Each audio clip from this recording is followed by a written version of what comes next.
Power your projects with confidence using the Tomahawk Vacuum Lifter, built for fast, efficient lifting of stone pavers, porcelain, flagstone, and more. Start by unboxing the unit and checking that all parts and accessories are included. To install the handles, begin by unclipping the bars and removing the locking pins. Slide each handle into place, then reinsert and secure the locking pins. The handles can be adjusted for operators of different heights or for better lifting leverage. To do this, place the lifter on the ground, remove the security clips, shift the locking pins to your preferred height, and secure them again with the clips. The vacuum lifter comes with 2 lifting plates capable of handling up to 330 pounds. To lift heavier loads, up to 440 pounds, use the optional large plate.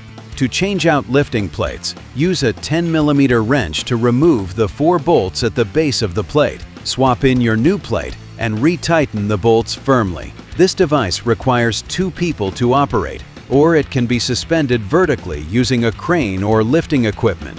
Plug the unit into a compatible power source. Flip the switch to the on position to activate the vacuum motor. Next, position the suction pad directly above your load. Lower the unit until the pad makes full contact with the surface. Keep an eye on the pressure gauge. Once it reaches a steady vacuum, you're ready to lift.